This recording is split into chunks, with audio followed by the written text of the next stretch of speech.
last week, I have been thinking a lot about, and I feel like I talk about this every week, I've been thinking a lot about the content that I want to put on the channel going forward. When I'm making my YouTube videos, I don't really want to, like, play the YouTube game. I don't always want to necessarily make videos on, like, what's trending or whatever, and I know that that's kind of part of the deal. But, like, that's not necessarily what I'm into, and that's not necessarily why I started making YouTube videos. I had made a video during the weekend of NXT TakeOver Brooklyn 4? Last year's TakeOver Brooklyn. I was going to do a whole review. I don't know, my book's back here. I had a whole review of the whole show. It was actually going to be all about SummerSlam weekend. I had a whole kit and caboodle of notes for the tag match and all of that. But, I started filming a video and my roommate started physically fighting. So I turned the camera off and I ended up not filming that video. This week is going to be different. This week I'm talking two things. Because this is the yeared vlog, I'm going to be talking about styling your beard and why I think it's important as far as how you look going out. If you spend, trust me, coming from me, this is a big deal. If you spend 30 seconds, 45 seconds running a brush or running a comb through your beard, it makes the world of difference. And I mean, this, again, spending 30 seconds to a minute just getting my hair into a place where it doesn't look like shit, really can make a difference. Also, I want to talk about the Elimination Chamber pay-per-view that happened last night.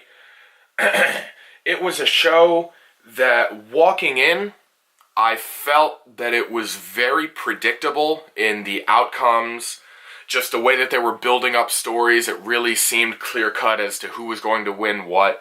And most of my predictions were right, surprisingly enough, except for when it came to the title matches. I predicted the Intercontinental title match wrong. I predicted the SmackDown Tag Team Championship match wrong. I don't know who won the Raw Tag Team Championships because it's on the pre-show and I don't watch the pre-show.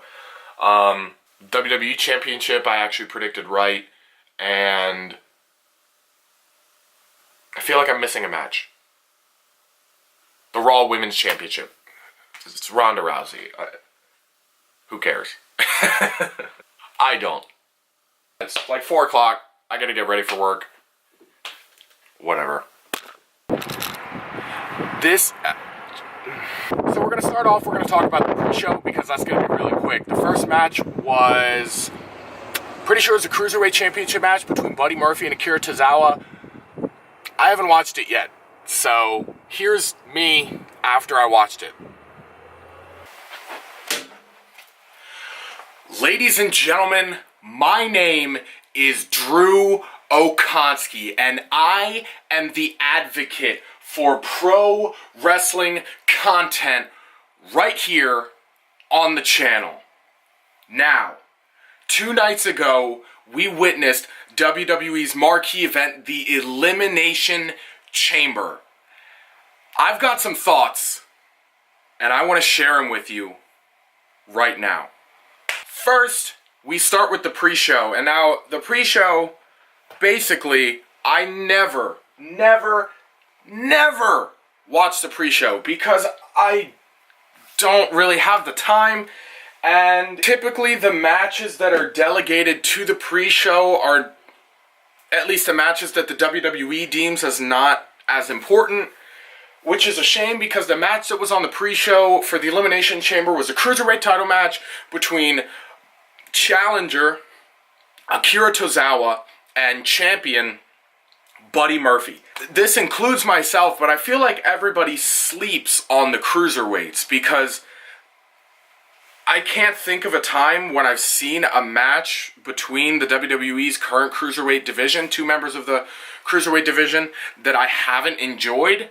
The Buddy Murphy and Akira Tozawa put on a good match last night. I think it was a little slow to get started. There were some pacing issues in the beginning, but once Buddy and Akira found their groove and they started going, the match really started to pick up.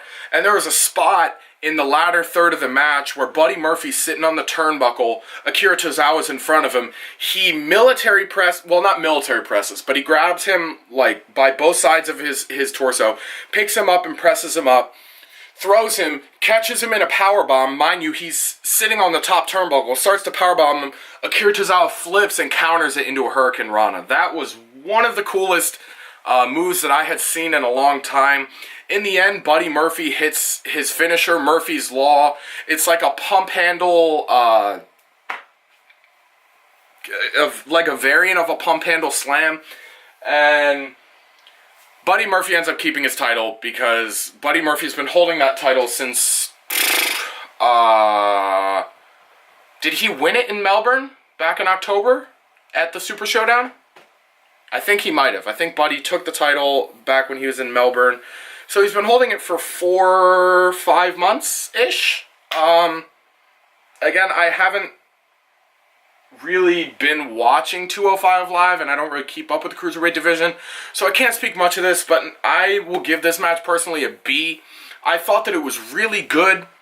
I just personally felt that there were some pacing issues towards the beginning that kind of brought it down for a little bit. The ending was good. It was a little quick. I think there wasn't really a build up to hitting Murphy's Law, that it kind of came out of nowhere, and it feels like it's one of those finishers that would benefit from that kind of like wake up taunt kind of period.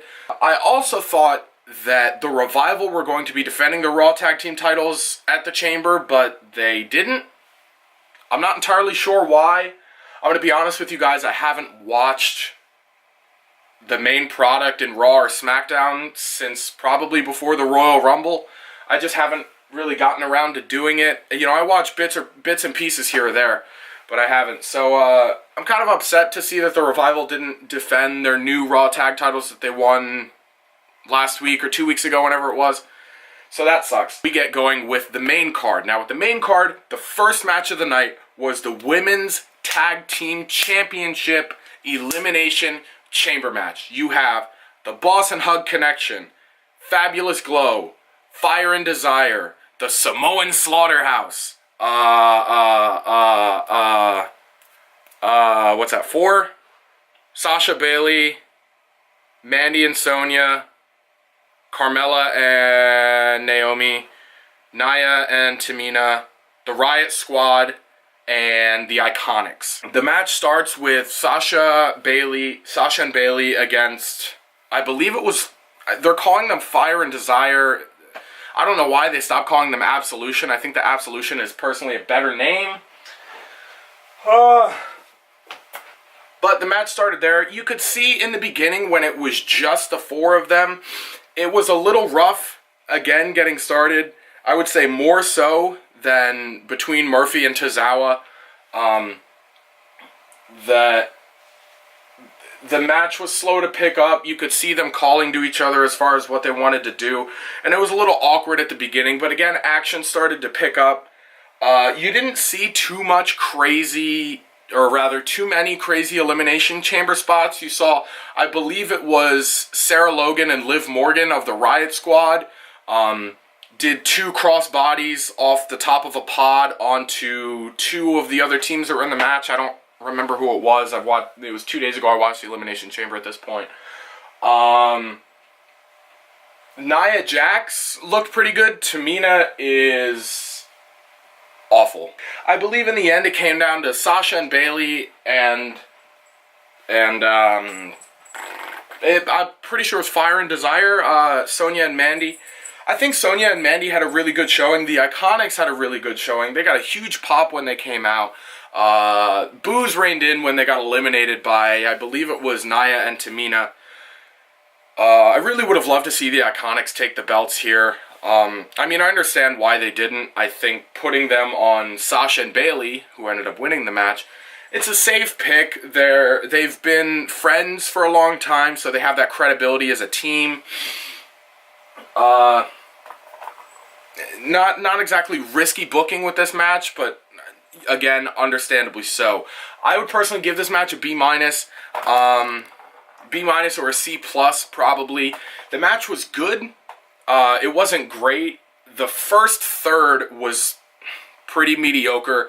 The middle third was better than that, and then the latter third, the final third, was actually pretty good. So in total, I say C+ or a B- for this match. Next, we've got the match for the SmackDown Tag Team titles, which consisted of the champions Shane McMahon and The Miz taking on challengers, the Usos. I watched the Elimination Chamber with my dad, and I told my dad, I said, watch, here's what's going to happen. The Miz is going to start the match. He's going to get beat up for a while. He's going to hot tag into Shane McMahon. Shane McMahon is going to single-handedly destroy the Usos, and they were going to retain their titles. And starting off the match, it looked like we were very much going down that path. The Miz started the match. The Usos were doing a great job at keeping him isolated from his partner Shane and just beating down on The Miz. I'm going to be honest with you, I don't entirely remember if Shane McMahon actually ever entered the match, but you get to a spot at the end of the match, I believe The Miz gets hit with a super... Alright, so it wasn't the super kick into the splash or whatever. That must have been a different match I was thinking of. It was actually after Shane McMahon jumped off the turnbuckle and put one of the Usos through the announce table. The Miz hit the other one with skull-crushing finale. He lays back on him like, woo! He lays back on him with his arms back to pin him. 1, 2, and then Us grabs his legs and rolls him over, pins him. 1, 2, 3. Championships are gone. The Miz lost. I'm going to be honest with you. I didn't want to see McMiz win the match, but I thought they were going to because it really seemed like they were booking this whole feel-good story thing that I thought was going to end at WrestleMania with, I don't know, a heel turn from one of them or something, but it'll be interesting to see where they go from here. SmackDown will be on tonight, so we can see if there's going to be a little bit of hostility brewing between the two, to see if maybe they go for a feud between The Miz and Shane for Mania, or what I personally want to see is The Miz as a heel. The Miz is a babyface right now. I want to see The Miz somehow turn back to heel and face... Well, no, that couldn't work because Daniel Bryan's a heel. So The Miz would have to go into WrestleMania as a babyface? I personally don't like The Miz as a face. I think he's a much better heel. But anyway, I want to see Daniel Bryan versus The Miz at WrestleMania. And as much as I love Daniel Bryan, he's probably my favorite pro wrestler of all time.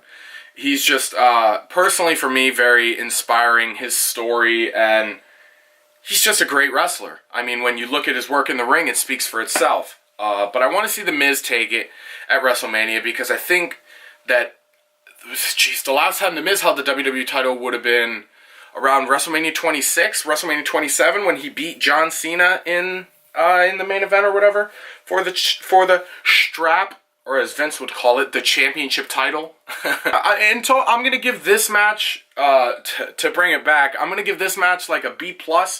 I thought that it was really good, and I was genuinely surprised by the ending. The fact that the Usos ran away with the titles was very unexpected, and I really hope they don't just hold them for a couple months. I think, this is the Usos' 5th tag team title reign, and they'll eventually drop it to either the Bar or the New Day, and they'll go back to trading the titles back and forth like they've done for the past, 2 years? Year and a half? Next up, the Intercontinental title match was defended in a handicap match between challenger Finn Balor and champion +1 Bobby Lashley and Lio Rush. Now, originally, my original pick was for Bobby Lashley to take this one. I didn't think that Balor really stood a chance. He lost to Brock Lesnar this last pay-per-view. He was in the main event for the Universal title in the last pay-per-view, and now he's fighting for the Intercontinental title. Not that that's a bad thing, not that there's anything wrong with the Intercontinental title. I just think that it doesn't really matter with Bobby Lashley holding it. He's not really doing much with it, and especially now that they have Lio Rush wrestling, I just personally think that the title's kind of boring on Bobby Lashley, and I don't like how now that basically if anybody's got a manager, unless your name's Paul Heyman, that manager's going to be wrestling. I think that WWE could greatly benefit from having dedicated managers, because I feel like that kind of makes the words that they say matter more because they don't wrestle.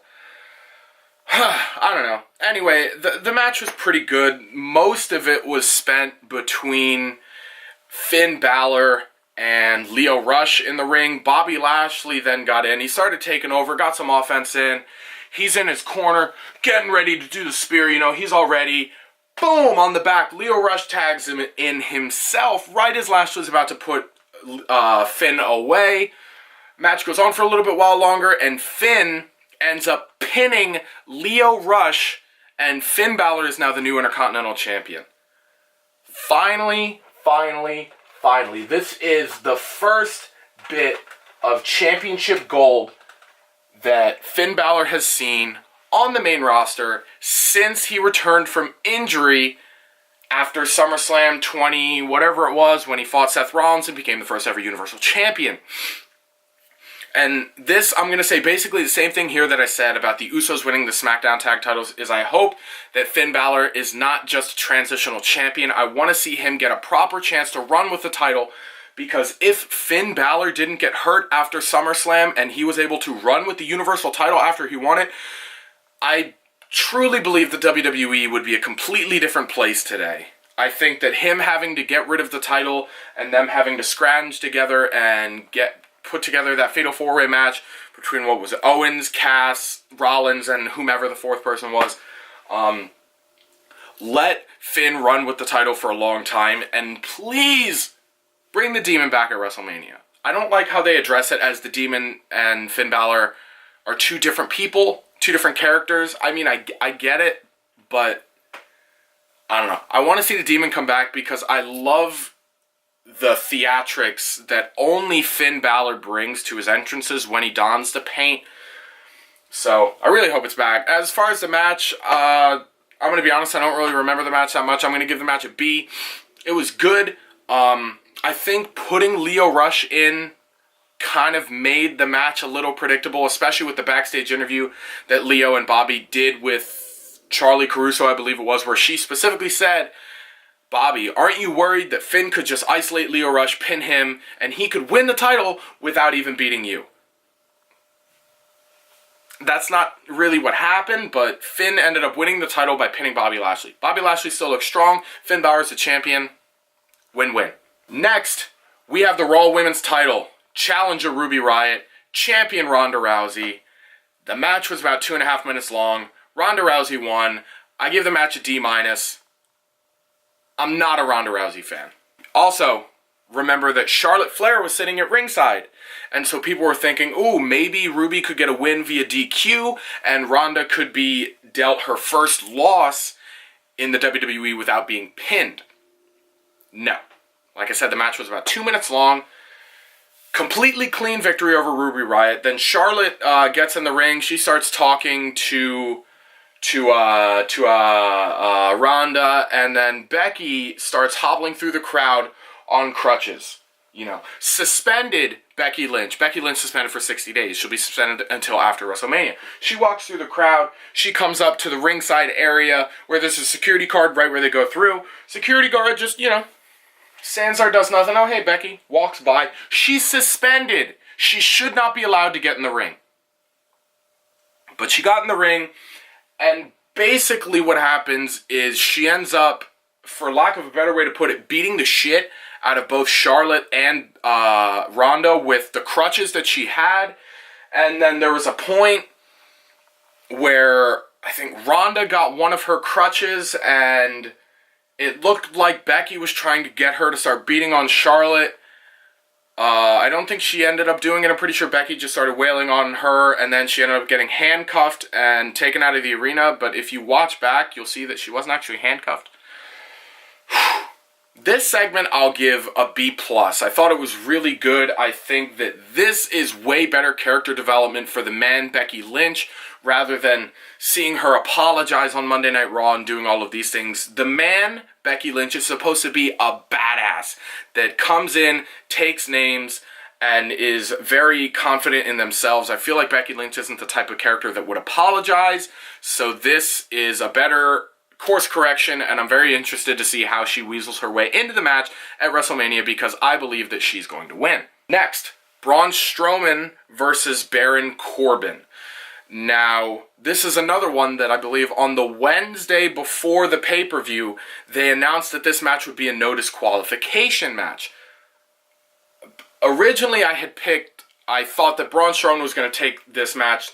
Not that I really cared, because this match is just, they don't have anything to do with Baron Corbin. They don't have anything to do with Braun Strowman, so they threw them all together.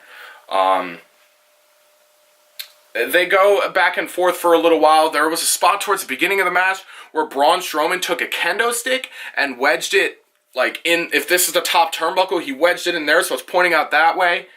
And I don't know what they were supposed to think he was going to do with that, you know, and throw Baron Corbin into the kendo stick and have it go through his throat. I don't know, but he Irish whipped him. Baron Corbin does that thing where he ducks under the bottom rope, came back through. They went back and forth and had the same Braun Strowman and Baron Corbin match that we've seen for the last 4 months. And then Drew McIntyre ends up coming out. I believe Bobby Lashley came out as well. They helped Braun Strowman, I got their names mixed up. They helped Baron Corbin beat up Braun Strowman. Baron Corbin ends up winning the match. Match gets a C. It was okay, but it's nothing that we haven't seen before. Alright, now to close out the card, we're going to talk about the WWE Championship Elimination Chamber match. Now, in this match, we have Samoa Joe, Kofi Kingston, Randy Orton. I can never remember all 6. Joe, Kingston, Orton, Hardy, Daniel Bryan, and who the frick? Who was the last guy? Why can't I remember? You can tell he didn't win. AJ Styles. That's right. AJ Styles was in the match. Coming into this match, we have the feel-good story of Kofi Kingston coming off of his incredible performance in that gauntlet match on last Tuesday. And there were a lot of people in the WWE universe that really wanted to see Kofi Kingston win, myself included. I think he's been in the company for 12 years. And ever since they put him with the New Day, Xavier Woods actually talked about this in an interview that they did before the match, about he had a pretty decent singles career up through him joining the New Day. He's a multiple-time Intercontinental Champion. Pretty sure he's held the United States Championship once or twice, and he's a multiple-time Tag Team Champion. Kofi is, and I feel like his in-ring work is really often overlooked because he's more known for his high spots and the things he does in the Rumble and things like that. But as far as just wrestling, Kofi Kingston's a really good wrestler, and more of that was put on display in the Elimination Chamber. The match starts with Daniel Bryan and whoever it was that started with him. The action in this Elimination Chamber match was a lot quicker to pick up than the action in the Women's Chamber match, and I feel like that could there was anybody in this match other than maybe AJ Styles that hasn't competed in an Elimination Chamber match before. It was great. You saw a lot of times they used a lot more of the verticality of the Elimination Chamber, especially there was a spot where Kofi climbed up to about the top of the chamber where it starts to then get to the roof portion and then leaped off the back and landed on a couple guys. It was really cool. They showed a replay of it. It looked beautiful. The final two, it came down to Kofi Kingston and Daniel Bryan, and WWE really liked to tease the audience. They really made it seem like Kofi was going to win. He landed the SOS that he pinned Jeff Hardy with. In the gauntlet match, Daniel Bryan kicks out of that. I think he might have even hit Daniel Bryan with a Trouble in Paradise that Daniel Bryan kicked out of. Towards the end of the match, Kofi tries jumping off the pod to put Daniel Bryan away. He then misses. Daniel Bryan hits him with the second running knee of the matchup, pins him 1, 2, 3. Daniel Bryan is still the WWE champion. Daniel Bryan leaves the chamber, leaving the New Day to come in with Kofi, and Kofi gets a standing ovation. He put on an incredible performance, and I hope that this wasn't just like a 2-week thing of showcasing Kofi Kingston. I really want to see him do a lot more. Maybe let him get a decent run with the United States title and have Big E and Xavier compete for the tag titles. I don't know, we'll see. This match, I'll give it an A-. I thought that the action was really good. I think it could have been a little bit better. I think Samoa Joe being the first person eliminated was kind of an upset for me. I'm a huge Samoa Joe fan. I have been ever since his work in the early thousands with TNA. Great heel, and there are definitely big things in the future for Samoa Joe, former NXT champion. Yeah, it was a good match. As far as the show in total, I'm going to give the show in total a B+. Again, it was a lot better than I was ready for it to be, and there were a couple surprising title changes with the Intercontinental and the SmackDown Live Tag Team Championships. I thought